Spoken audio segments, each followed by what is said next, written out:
The $1,000 Diner by Chris Story. He didn't even like to eat breakfast, and he was staring at yet another plate of undercooked eggs and overcooked bacon. Mindy, according to the faded name tag, was refilling his coffee cup.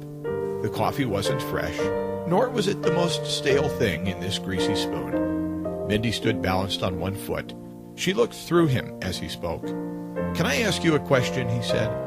Certain he could predict the answer. With her mouth hanging open, she stood there blankly. After a moment of hesitation, she said, "Yeah, what?"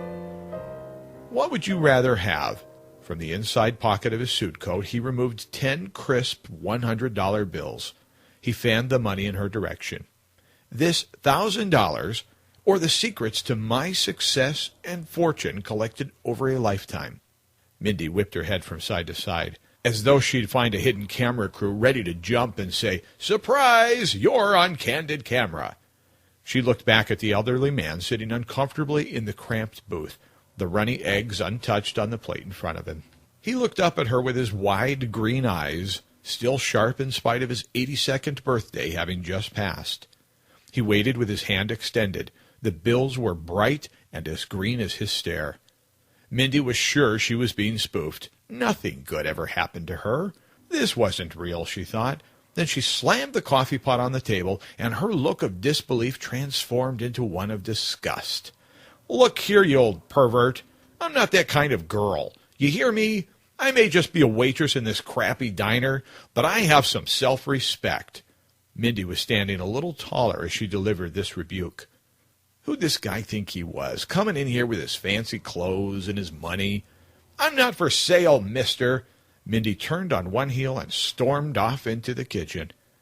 The old man sat still, his arm extended in midair. He felt ridiculous. He put the cash on the table and reached for his hat and coat.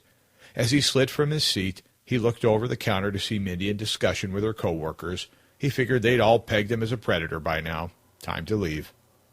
He looked back at the table, the cash under his coffee cup as casual as a $5 bill. He walked out and never looked back. Breakfast was turning into an expensive habit. Griffith knew he looked foolish to some and insane to others. His mission was too important to be daunted by a few rejections and unusual stares by complete strangers. In fact, he'd built a massive fortune in the face of criticism and negative feedback. You don't reach the levels of success that Griffith Dawson had without a thick skin. He reached the long black town car that sat idling at the curb just outside the diner. His driver saw him approaching and was already standing at his open door. "Another rejection, sir?" "Yes, Gary, another rejection." Griffith had been to 4 other diners prior to meeting his match with Mindy at this last stop. In fact, it would be the last stop of today. "Gary, let's go home, son." Griff spoke to Gary with the kindness of a grandfather to his grandson. Gary had been his driver for the past 20 years. Like anyone that worked for the Dawson Empire, he was treated like family. There was something very different about the way Mindy spoke to him this morning.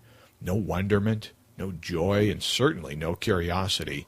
He wouldn't let rejection get to him, but being labeled a pervert was just sad. Not because what it said about him, rather what it said about what Mindy must have gone through in her life. Gary looked at his boss in the rearview mirror. He noticed a look of sadness today. "You okay, boss?" Griffith didn't return the look. He simply nodded his head. Gary drove on in silence. In fact, Griffith wasn't okay. He couldn't be sure, but there was a feeling growing inside him that urged him on. He must find her. He must share his message with her before it was too late. He thought about writing a book or a journal, but his heart was telling him to share and teach someone his philosophy firsthand. But who was she? As the car drove past the diner, he looked inside and saw Mindy standing at what had just moments ago been his table. She was standing with her arms at her sides and her mouth open. The look of shock was obvious from inside the limo. He hoped that she would at least get some brief joy from the money, and perhaps a little relief from whatever wolf was at her door. Griffith's momentary happiness was replaced with that stirring in his gut telling him to hurry. This was different than the drive he'd felt all his life, the drive that pushed him to succeed. This was an urgent calling. that he couldn't really explain.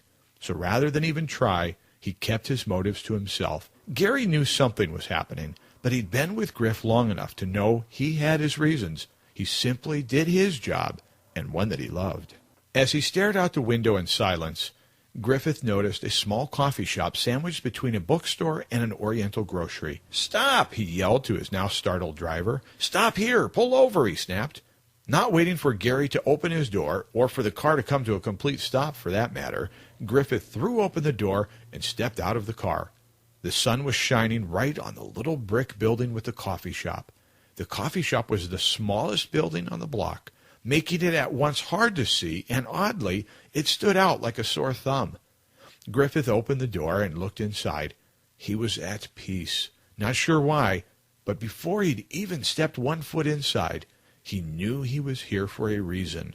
This was the place that he'd find his student. His journey had led him to this spot at this time. Griffith walked inside, and as the door gently closed behind him, he looked across the room and saw her. They made eye contact, and he knew. You've been listening to The $1,000 Diner by Chris Story, Act 1.